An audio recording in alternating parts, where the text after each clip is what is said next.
आइए, तो बेसिकली हम लोग बेसिक्स कर रहे थे, क्योंकि ये चैप्टर पढ़ाते वक्त मैंने महसूस करा कि चैप्टर ज्यादा अच्छे से तब समझ में आएगा जब आपको कुछ चीजें पता हो, है ना। और चलिए, मैंने एक दो एग्जांपल दिखाए थे और देखते हैं। सपोज करो मैं आपसे कहता हूं 12 मैग्नीशियम 24, क्लियर। तो आप बताइए इसका एटॉमिक नंबर कितना है? 12। मास नंबर कितना है? 24, क्लियर है। अब मैं आपसे पूछूं नंबर ऑफ प्रोटॉन कितने हैं इसमें? जितना एटॉमिक नंबर उतना ही प्रोटॉन। इलेक्ट्रॉन कितने हैं? इलेक्ट्रॉन भी 12। में इलेक्ट्रॉन छोड़ो, न्यूट्रॉन कितने हैं? आपको पता है मास नंबर होता है proton plus neutron. Mass number 12, proton 12, तो न्यूट्रॉन कितना हो गया? मास नंबर 24, ठीक है। और इलेक्ट्रॉन, जितने प्रोटॉन उतने इलेक्ट्रॉन। प्रोटॉन की संख्या इलेक्ट्रॉन के बराबर होती है फॉर एन एटम। एटम में ऐसा होता है ना। लेकिन मैं आपसे बोल दूं मैग्नीशियम +2, मैग्नीशियम 2+, इसका मतलब क्या होता है? Donated 2 electron. इसका मतलब है मैग्नीशियम ने 2 इलेक्ट्रॉन डोनेट कर दिए। बट इसका एटॉमिक नंबर और मास नंबर अभी भी कितना रहेगा? 12 और 24। प्रोटॉन की संख्या 12, न्यूट्रॉन की संख्या 12, बट इलेक्ट्रॉन कितना आ गया? 10, है ना। तो यहां पर अगर आप देखोगे तो प्रोटॉन की संख्या इलेक्ट्रॉन की संख्या के बराबर नहीं है। क्यों? क्योंकि ये क्या है? आयन। Proton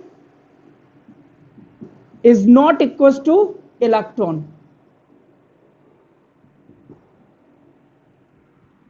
clear? मैं आपसे बोल दूं नाइट्रोजन, नाइट्रोजन का atomic number 7, mass number 14, proton की संख्या 7, न्यूट्रॉन कितना? इलेक्ट्रॉन कितना? 7। अगर मैं बोल दूं नाइट्रोजन 3-, तो प्रोटॉन कितना? 7, मास नंबर कितना? 14, प्रोटॉन कितना? 7, न्यूट्रॉन कितना? बट इलेक्ट्रॉन कितना हो गया? 3- का मतलब एक्सेप्टेड 3 इलेक्ट्रॉन्स। माइनस साइन जब आता है जब इलेक्ट्रॉन एक्सेप्ट करा है। तो कितने थे पहले? 7, 7 के बाद में 3 और हो गए, तो कितने हो गए? 10। लिख लीजिए इसको।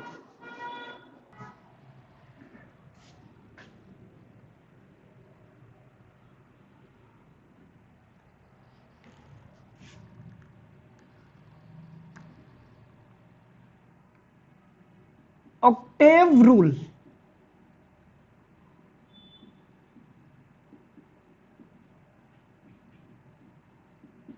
Bye Lewis and Kossel. लिख लो लिख लो, बेसिक्स में ये सब बेसिक्स में। अभी लग एनसीईआरटी में मिलेगा बट पता नहीं कहां मिलेगा, वो नहीं पता, बट मैं आपको पूरा स्ट्रॉन्ग कर देता हूं इसको करके। क्या कहता है ऑक्टेव रूल? देखो बेटा, एटम जितने भी होते हैं ना सारे अनस्टेबल होते हैं। कि सर इसका क्या मतलब हुआ? इसका मतलब ये हो गया कि एटम हमेशा ये कोशिश करते हैं कि वो अपना इलेक्ट्रॉन किसी को दे दें या दूसरे का इलेक्ट्रॉन ले ले। ऐसा क्यों करते हैं? स्टेबिलिटी के लिए। हर एक एटम स्टेबल नहीं होता है, अनस्टेबल होता है, और स्टेबल होने के लिए ये इलेक्ट्रॉन या तो देगा या लेगा। तो लुइस और कॉसेल ने बताया कि ऑक्टेव रूल होता है कि क्या? कि हर एक एटम ये कोशिश करता है कि अपने आउटर मोस्ट शेल में 2 या 8 इलेक्ट्रॉन कंप्लीट कर ले। एक सेकेंड, ठीक है। कि सर ये दो का कंसेप्ट अभी छोड़ दो, है ना, दो को अभी छोड़ दो, तो ये समझ ले रहा कि हर एक एटम ये कोशिश करता है कि अपने आउटर मोस्ट शेल में कितने इलेक्ट्रॉन कंप्लीट कर पाए, 8। कि सर किसी के पास नहीं है तो अब वो कहीं से भी लाए, 8 इलेक्ट्रॉन उसको कंप्लीट करने ही करने हैं। तो लिखिए इस बात को, according to this rule, according to this rule, an atom always try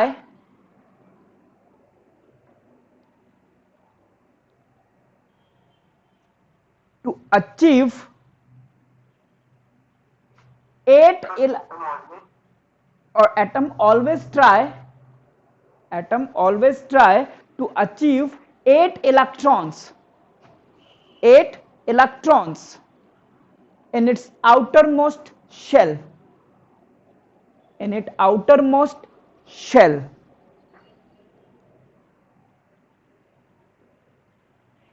order to get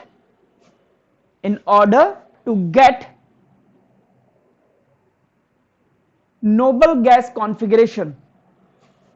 Noble gas configuration.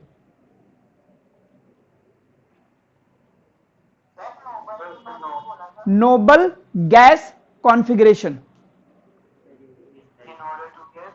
Noble gas configuration. Configuration.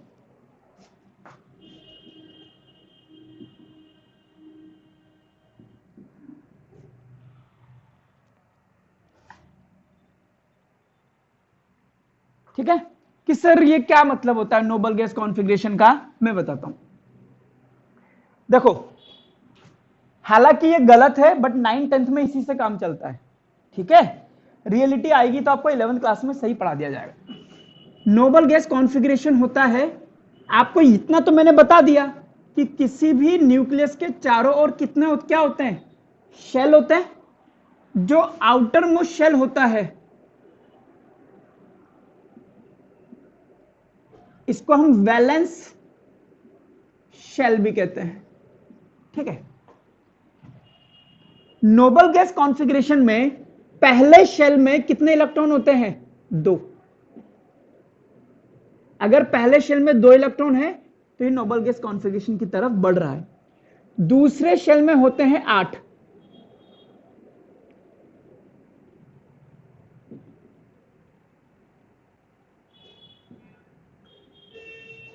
तीसरे शेल में भी कितने होते हैं, 8।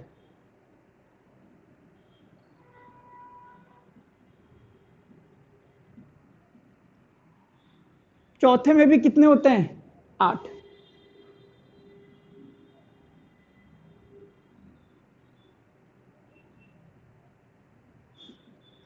यानी कि अगर हम इलेक्ट्रॉनिक कॉन्फ़िगरेशन की बात करेंगे कि सर ये क्या होता है, शेल में इलेक्ट्रॉन कैसे कैसे अरेंज है, उसको हम बोलते हैं इलेक्ट्रॉनिक कॉन्फ़िगरेशन। तो आप ये समझिए पहले शेल में 2 होने चाहिए, दूसरे शेल में 8, तीसरे में 8, चौथे में 8 एंड सो ऑन। ये आपके पास for 9th and 10th class.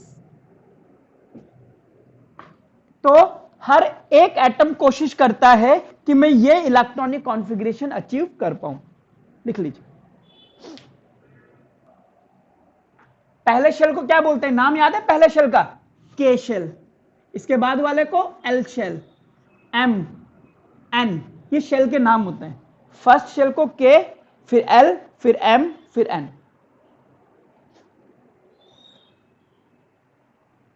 एक और बना, एक और बना,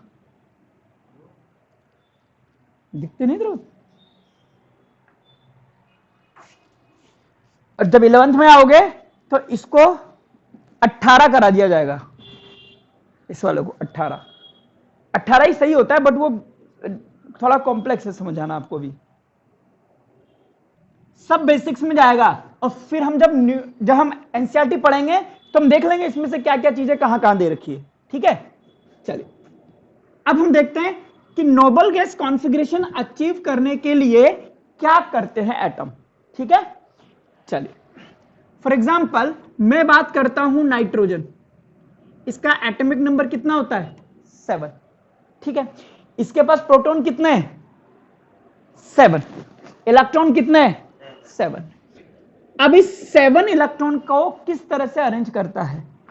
7 में से पहले शेल में कितने इलेक्ट्रॉन होते हैं? 2, क्योंकि नोबल गैस कॉन्फ़िगरेशन वही कहता है।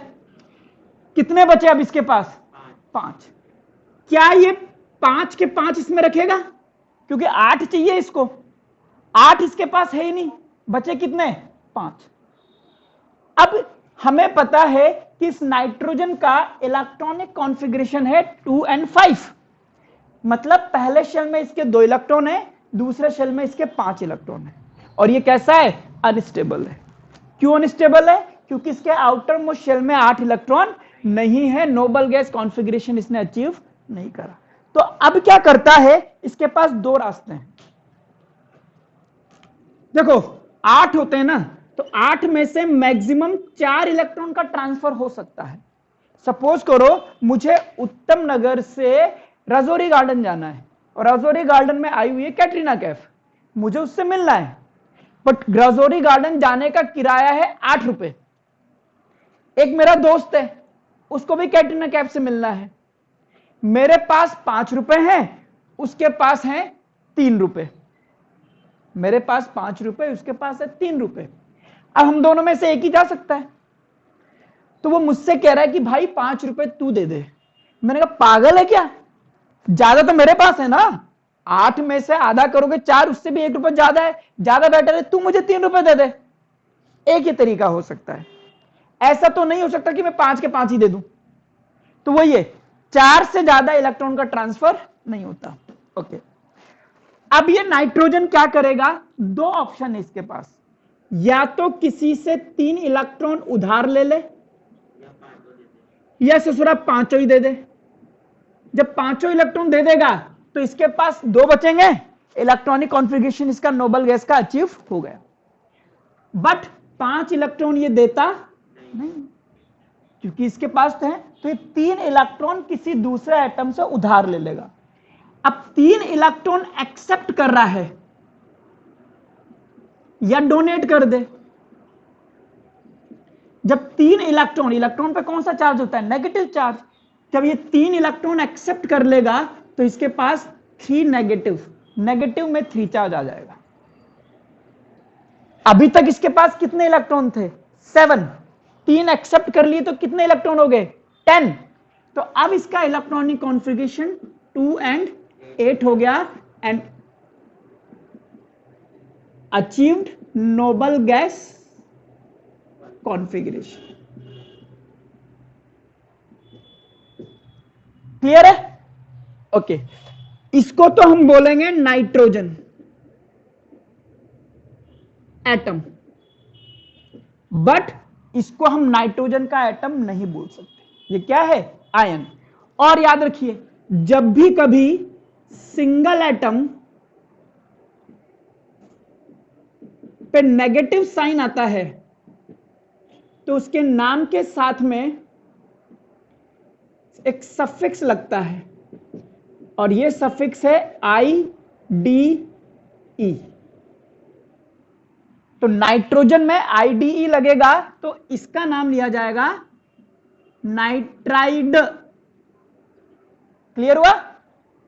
और देखिए, सपोज कीजिए सोडियम है, सोडियम का एटॉमिक नंबर होता है 11, इसका इलेक्ट्रॉनिक कॉन्फ़िगरेशन 11 में से 2 बचे कितने? 9 में से बचे कितने? 1। अब आप इसको देखोगे तो इसके पास क्या नोबल गैस कॉन्फ़िगरेशन है? नहीं। क्या ऑप्शन है इसके पास? या तो 1 दे दे या फिर 7 ले ले, या 1 इलेक्ट्रॉन डोनेट कर दे। तो 7 इलेक्ट्रॉन तो इसको कोई नहीं देने वाला। इट इज लाइक कि मेरे पास 1 रुपया है, मेरे दोस्त के पास 7 रुपए, मैं कहता हूं बेटा 7 रुपए दे दे, मैं जा रहा हूं राजौरी गार्डन, वो नहीं देगा। तो ये 1 इलेक्ट्रॉन डोनेट करता है। इलेक्ट्रॉन जब दे दिया है तो इसके पास 1 इलेक्ट्रॉन की कमी हो गई है, इसलिए इसको दिखाएंगे +1 से। क्लियर? कितने थे? 11, एक डोनेट कर दिया, अब इसका इलेक्ट्रॉनिक कॉन्फ़िगरेशन 288 हो गया। Achieve the noble gas configuration, हाँ, अचीव्ड नोबल गैस कॉन्फ़िगरेशन, ठीक है। और इसका नाम दिया जाएगा सोडियम आयन, इसमें कोई सफिक्स नहीं लगता, ठीक है। और आ जाओ, नियोन, नियोन का एटॉमिक नंबर होता है 10, पहले शेल में कितने बचे, 8। ये तो ऑलरेडी नोबल गैस कॉन्फ़िगरेशन है ना।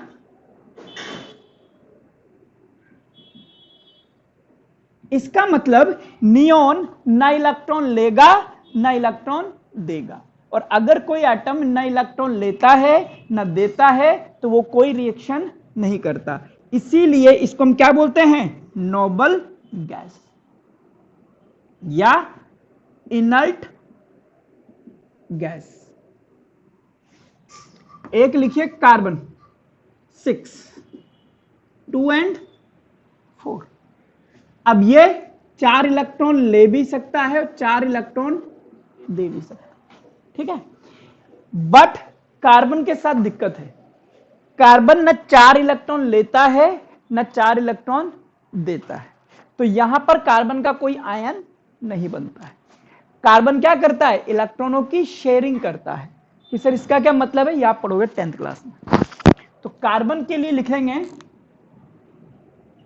डू नॉट एक्सेप्ट और donate 4 electrons, it shares and form covalent compound। कि सर कोवेलेंट कंपाउंड क्या है, ये हम बाद में पढ़ेंगे, तो यहां पर हम एक एक्सेप्शन लिख करके छोड़ देते हैं, ठीक है। तो ये बेसिक काम होता है एटम के अंदर, और इस तरह से इसमें चार्ज आता है और जाता है। इस तरह से पॉजिटिव आयन जिसको आप बोलते हो कैटायन और एक नेगेटिव आयन जिसको हम बोलते हैं एनायन बनता है। अब हम एक काम करते हैं, एक लिस्ट तैयार करते हैं एटम्स की। एटॉमिक नंबर 1 से लेकर के 20 तक आपको लिखना है। जैसे आपका पहला है हाइड्रोजन, दूसरा है हीलियम, तीसरा है लिथियम, बेरिलियम, बोरॉन, कार्बन, इस तरह से लिखना है, 20 तक लिख देना है, यह आपको याद होना चाहिए। फिर आप यहां लिखेंगे इलेक्ट्रॉनिक कॉन्फ़िगरेशन। जैसे बेरिलियम का लिखना है तो मैं लिख दूंगा 2 and 2, क्लियर। अब ये 2 ऑप्शन है, या तो 6 इलेक्ट्रॉन एक्सेप्ट कर ले या 2 इलेक्ट्रॉन डोनेट कर दे। क्या करेगा ये, डोनेट कर देगा। ये काम इसका नहीं होगा, ये हो जाएगा। जैसे ये डोनेट कर देगा तो बेरिलियम पे क्या चार्ज आ जाएगा, 2+, क्लियर। ये बन गया इसका आयन। और एक और बना देना वैलेंसी। वैलेंसी होती है जो चार्ज आता है ना, इस पे प्लस माइनस हटा दो, +2 में से 2 इसकी क्या है, वैलेंसी है। फॉर एग्जाम्पल मैं लिखता हूं ऑक्सीजन, सुनना 8, 2 and 6, क्या क्या ऑप्शन है, 2 इलेक्ट्रॉन एक्सेप्ट कर देगा, 6 इलेक्ट्रॉन डोनेट कर देगा। तो डोनेट तो ये 2 इलेक्ट्रॉन एक्सेप्ट करेगा, एक्सेप्ट करते ही ऑक्सीजन पे कितना चार्ज आ जाएगा, नेगेटिव। अब इसका नाम क्या है, नाइट्रोजन पर 3- आया था और मैंने लिखाया था कि सिंगल एटम पर जब नेगेटिव चार्ज आता है तो उसके नाम के आगे कौन सा सफिक्स आता है, IDE, याद आया।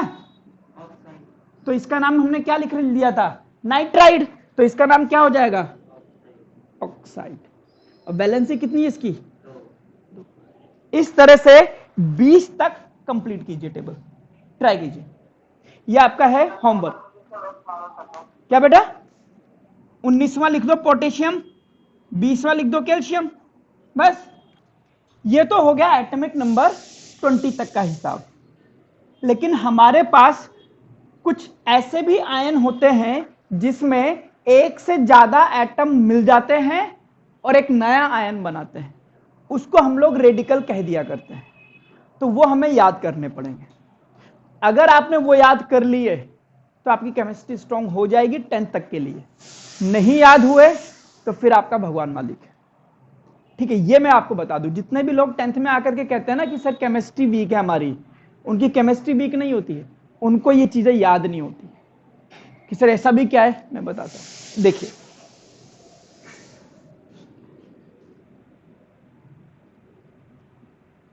सम इंपॉर्टेंट आयंस, जैसे sulphate, sulphite, sulphide, carbonate,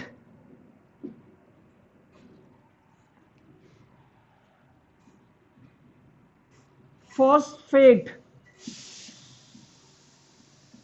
phosphite, phosphide, nitrate, nitrite, nitride,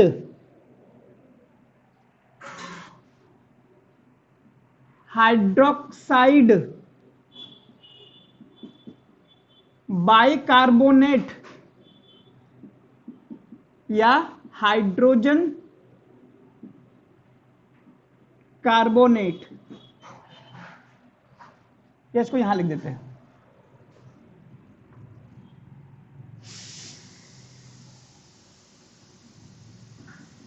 bicarbonate या hydrogen carbonate, bisulphate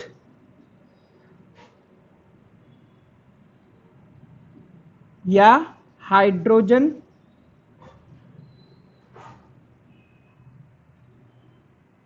sulphate. Sulphate क्या होता है? सल्फेट होता है SO4 2-। Sulphide SO3 2-। सल्फाइड ये तो वही है, single atom with negative sign S-2। Phosphate क्या होता है? PO4 3-। फॉस्फाइड क्या होता है? PO3 3-। फॉस्फाइड क्या होता है? P3-। Single atom with negative sign. Carbonate क्या होता है?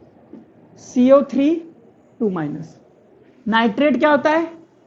NO3 -1।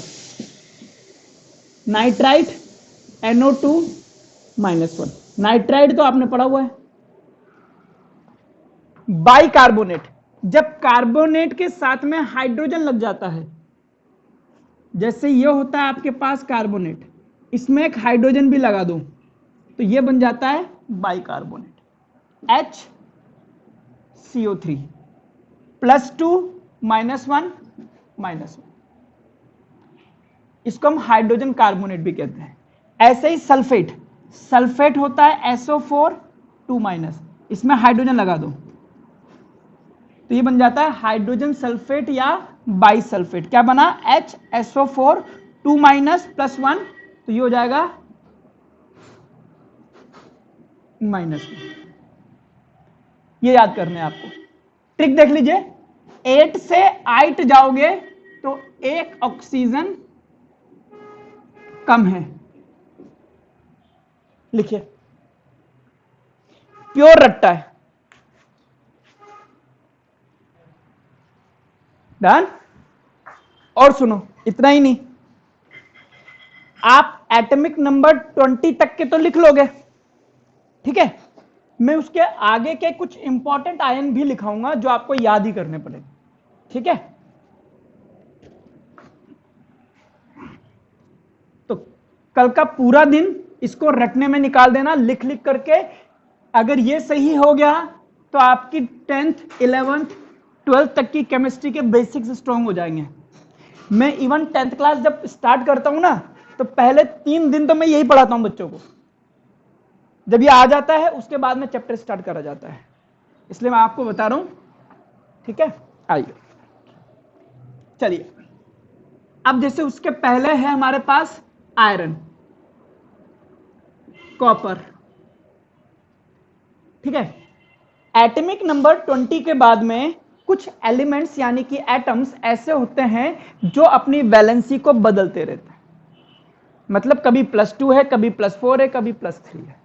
तो आप उसकी वैलेंसी को आप इस तरह से लिख नहीं सकते। हर एक एटम में, हर एक कंपाउंड में अलग अलग चलता है उसका। तो जो इंपॉर्टेंट है, जो जनरल है, वो मैं आपको लिखा देता हूं। जैसे आयरन, आयरन होता है Fe। ये 2 तरह की वैलेंसी दिखाएगा, एक दिखाएगा +2, एक दिखाएगा +3। ऐसे कॉपर, कॉपर दिखाता है Cu+1, Cu2+।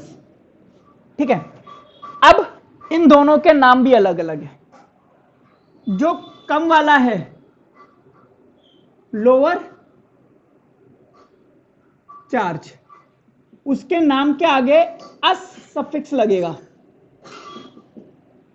जो ज्यादा चार्ज है उसके आगे इक लगता है। कैसे? आयरन का नाम फेरम होता है,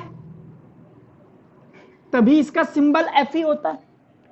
तो ये फेरम में से इसको हम बोलते हैं फेरस, और इसको हम बोलते हैं फेरिक।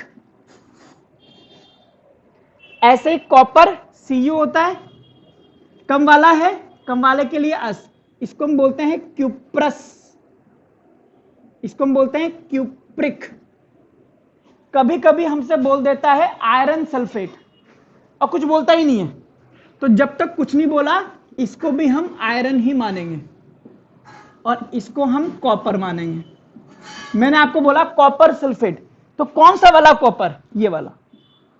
ठीक है, और सुनिए, जिंक, जिंक की वैलेंसी यानी कि चार्ज +2 आता है। Manganese Mn। किसी भी एटम का सिंबल जब लिखते हैं ना, पहला वाला कैपिटल होता है, दूसरा वाला स्मॉल होता है। कभी भी सोडियम को आप Na नहीं लिख सकते, इसको लिखोगे आप Na, है ना। मैंगनीज 2+। लेड, लेड होता है Pb, इस पे भी +2 चार्ज होता है। लिखिए इसको,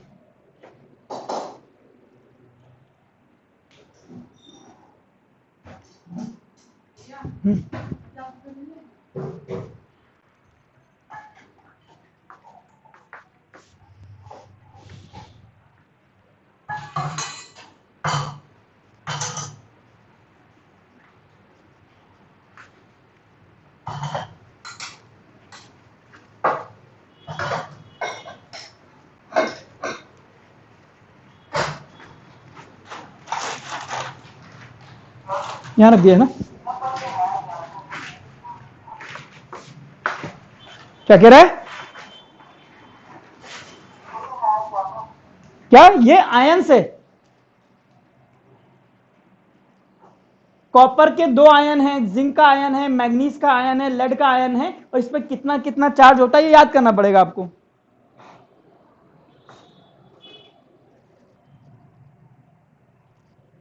अगर मैं बोलूं क्यूप्रस, तो तुम्हें पता लगना चाहिए कि सर कॉपर +1 की बात कर रहे हैं। मैं आपको बोलूं फेरिक, तो आपको पता लगना चाहिए +3 वाले आयरन की बात कर रहे हैं। ये है। ठीक है, तो मेरी तरफ से होमवर्क यही है कि आपको ये टेबल कंप्लीट करनी है, उसके बाद ये आयन सारे लर्न करने बाय हार्ट। ये कर लोगे तो आपकी जिंदगी थोड़ी सी आसान हो जाएगी, 9th में भी और 10th में भी।